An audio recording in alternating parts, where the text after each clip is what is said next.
মামলা এই মামলা যদি আপনি ব্যাকগ্রাউন্ডে যান, শেখ হাসিনা নষ্ট পুত্র, শারীরিক মানসিক অসুস্থ, বাংলাদেশ ব্যাংক থেকে আমাদের রিজার্ভ চুরির অভিযুক্ত, তাকে অপহরণ হত্যা চেষ্টা আমেরিকাতে হয়েছে বলে কথিত এবং আমেরিকা কোর্টে মামলা নেয়নি।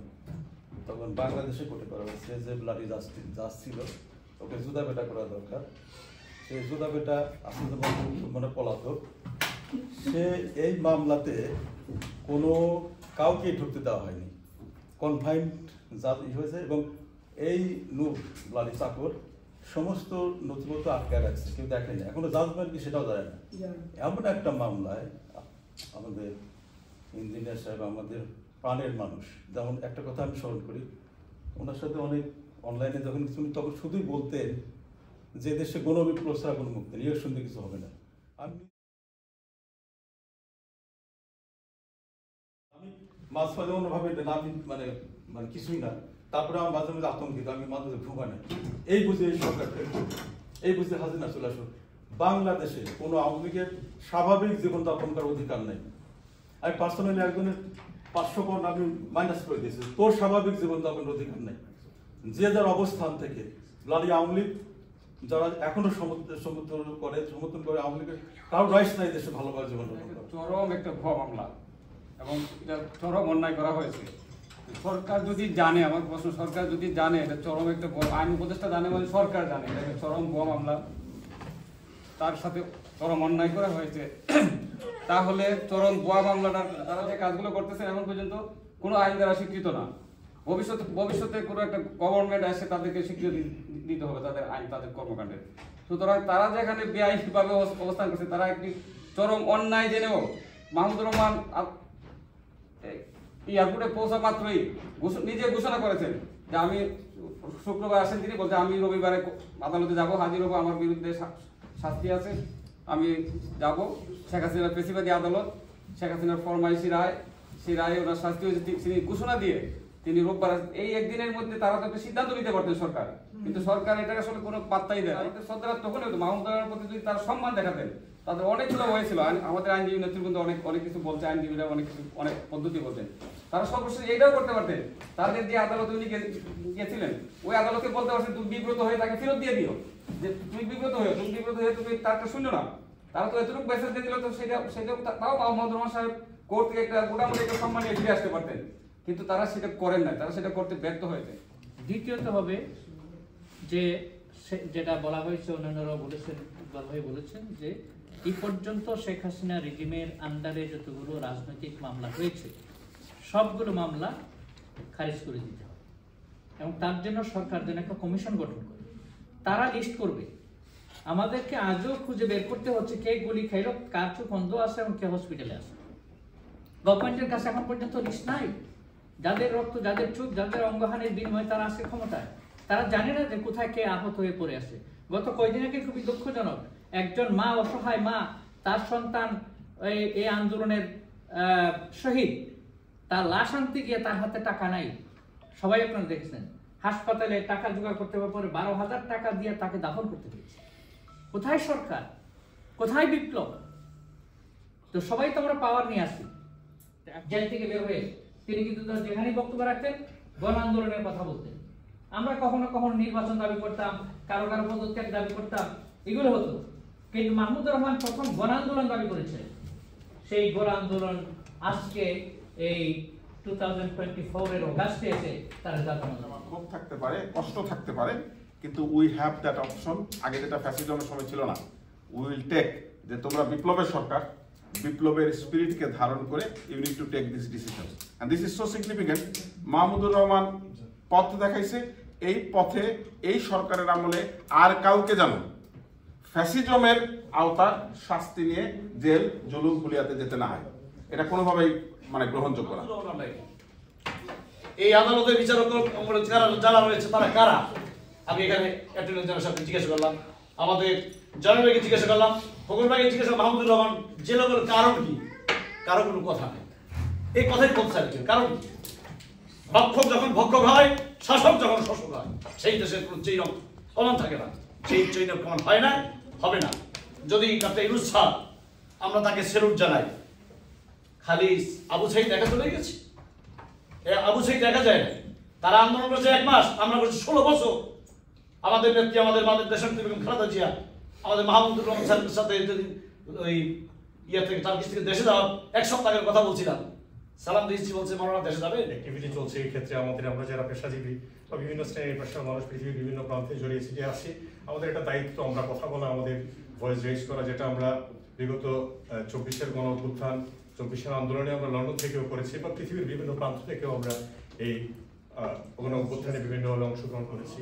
জন্ম থেকে জন্মান্তর দেশের জন্য খুব প্রয়োজন।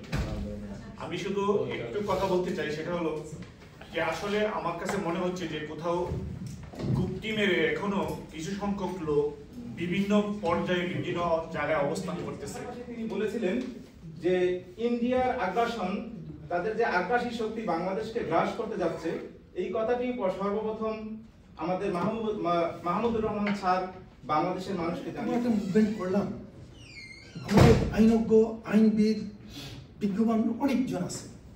এই আইনের কাঠামোর মধ্যে যেহেতু মাহমুদুর স্যারকে জেল না যে ওরা যেহেতু সম্ভব ছিল, আমাদের এই যে বিজ্ঞ আইনজীবীরা তারা কেন সেই উদ্যোগটা নিলেন না? যে তারা যদি সেই জায়গাটা থেকে ল তৈরি করে তাদের মতো করে বিচার প্রক্রিয়া করে, তাহলে খুবই স্বাভাবিকভাবে কমন সেন্স বলে এটা তো কোনো বিচার প্রক্রিয়াই না। তাহলে যেটা নাকি বিচার প্রক্রিয়াই ছিল না, সেখানে কি করে তাকে জেলে যেতে হবে?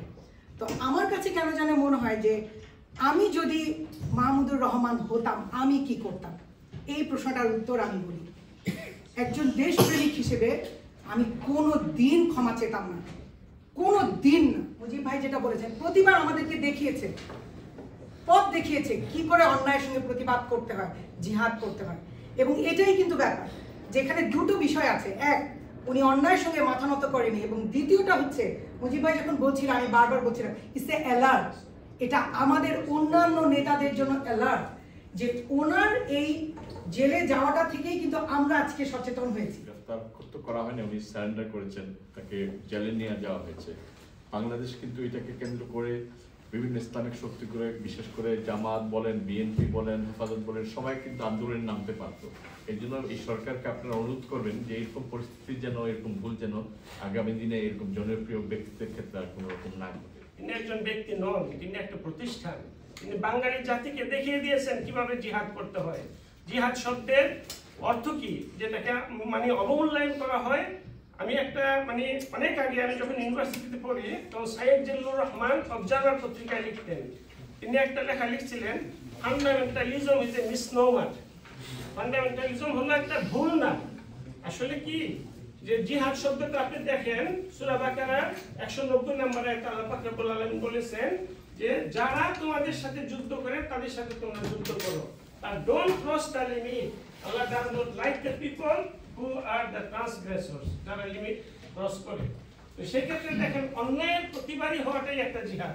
তিনি যে কোথায় যারা তাদের জীবন দিয়েছে, আবু সাইদ তার জীবন দিয়ে প্রমাণ করেছে যে সে এই মুজাহিদদের, এই অন্যায়ের বিরুদ্ধে, ফ্যাসিজমের বিরুদ্ধে একটা অগ্রগামী সৈনিক ছিল। এটা কখন? একেবারে চরম মুহূর্তে, একেবারে চরম মুহূর্তে যখন হাসিনা তার দোসররা অর্ডার করলো তার গদিকে টিকিয়ে রাখার জন্য, শত শত হাজার হাজার মানুষকে মারতে হলেও সে তার গদি ছাড়বে না, সেখানেই থাকবে। পাওয়ার আছে, তারা এটা পারে। তো তারা ওইরকম একটা সিগনেচারের মাধ্যমে 2009 টু 2020 এই পর্যন্ত যত ফেক মামলা হয়েছে, যত ভৌতিক মামলা হয়েছে, যত রাজনৈতিক মামলা হয়েছে, প্রত্যেকটা মামলাগুলোকে তারা এভাবে একটি সাইনের মাধ্যমে সবগুলোকে বাতিল যদি করে, সকলেই এই মাহমুদুর রহমান থেকে শুরু করে যতগুলো নির্যাতিত বাংলাদেশের নিপীড়িত জনগণ আছে, আমাদের ছাত্র দলের এবং আমাদের বিএনপির প্রত্যেকেই এরকম সসম্মানে চলে আসবে এবং আমাদের ভারপ্রাপ্ত চেয়ারম্যান একদিন সসম্মানে বাংলাদেশে যেতে পারবে। দাবি হওয়া উচিত যে এই বিগত হাসিনা সরকারের যত ধরনের কার্যক্রম হয়েছে, যত ধরনের আইন হয়েছে এবং এই সংবিধানে বিভিন্ন ধরনের পরিবর্তন হয়েছে, সবগুলো বাতিল করতে হবে। রাজনৈতিক মামলা আন্দোলন এবং সর্বশেষ এটা পরিণতি কি হয়েছে সেটা আমাদের সবার আসলে বিবেচনা করা দরকার। আবার একই সাথে এই যে মুভমেন্টটা হলো, এই মুভমেন্ট হওয়ার পরে যে অন্তর্বর্তীকালীন বা বিপ্লবী সরকার গঠন হলো, এই বিপ্লবী সরকার কে, তার পরিচয় কি, এটা যদি তারা নিজেরা একটু অনুধাবন করে তাহলে কিন্তু আর মাহমুদুর রহমানকে জেলে যেতে হয় না। কারণ এই সরকারকে, সেটা ডক্টর ইউনূস হোক, আসিফ নজরুল আমি তো ভাবছিলাম যে ওনার মুক্তি পাবে এবং ওনাকে হয়তো উপদেষ্টা কমিটিতে একটা পর্যায়ে রাখবে ওনাকে, যে উনি এত ভালো একজন মানুষ। তো আমি বলবো যে দেশের সবাইকে বা উপদেষ্টা কমিটির সবাইকে বলবো, শুধু মাহমুদুর রহমানকে না, যাদের বিরুদ্ধে মামলাগুলো আছে সবগুলো মামলাকে, এগুলো তো মিথ্যা মামলা, সবাই জানে যে এগুলো মিথ্যা মামলা, অযথা মামলা। এই যে আমাদের দেশ নেত্রী আমাদের মাকে দিয়ে রাখছে, আমাদের চেয়ারম্যানকে দিয়ে রাখছে, এগুলো এই মামলার কোনো ভিত্তি নেই। তো আমি বলবো, আমি বেশি কথা বাড়াবো। বাংলাদেশের অন্যান্য তথাকথিত দেশপ্রেমিক কিংবা রাজনৈতিকদের সাথে মেলালে হবে না।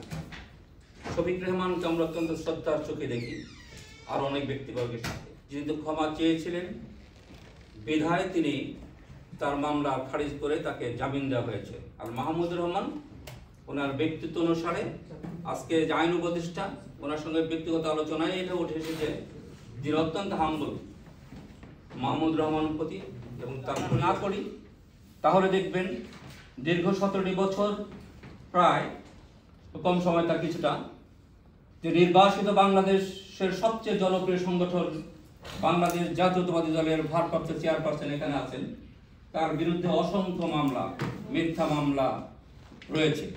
তাকেও আগামী দিনে এই প্রক্রিয়ায় যেতে হবে, যে প্রক্রিয়ায় শফিক রহমান গিয়েছেন, সেই প্রক্রিয়া যদি যেতে হয় বছরের পর বছর আমাদেরকে মামলার ঘানি টানতে হবে। আর দ্বিতীয় দিকে হলো যে দেশে আবার একটা সিস্টেম তো চালু থাকতে হবে। সো এই দুইটার মাঝখানে এই সরকার চালিত হচ্ছে।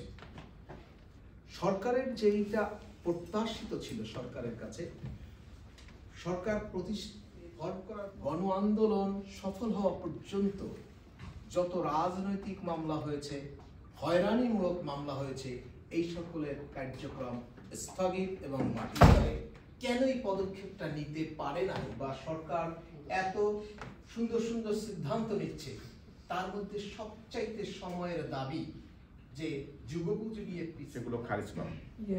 আজকে ডক্টর আসিফ নজরুল, আমি জাস্ট এই পরবর্তী আলোচক অবশ্যই এই পয়েন্টটার উপরে কথা বলবেন, যাতে করে আমরা সকলেই আসলে কন্ট্রিবিউট করতে পারি on that.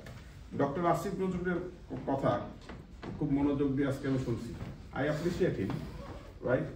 He was so humble, অত্যন্ত সবিনয়ে, এবং সে বলেছে যে, কিন্তু বিষয়বস্তু হচ্ছে যে ডক্টর আসিফ নজরুলকে আমি ব্যক্তিগতভাবে যতটুকু চিনি, তিনি সজ্জন মানুষ এবং স্ট্রং হোল্ড মানুষ, বাট ক্ষমতার চেয়ার তো আসলে অনেক কঠিন। ওই চেয়ারে যাওয়ার পরে সে ফিল করছে যে যে কাজটা এখন সংগঠিত হয়েছে সেটা সে পছন্দ করছে না। আমার কাছে মনে হয়েছে কোথায় যেন তিনি পারছেন না। উনি একদিন অবশ্যই বের হয়ে আসবেন, কিন্তু ফ্যাসিস্ট সরকারের দেয়া রায় উনি মানেন নাই, আজও উনি প্রমাণ করেছেন। এই আগের শেখ হাসিনার ফ্যাসিস্ট, উনাকে উনি যেভাবে তিরস্কার করেছেন, আজও উনি উনার রায়কেও তিরস্কার করেছেন, এবং উনি স্বেচ্ছায় সেই আপোষ মীমাংসায় যান নাই।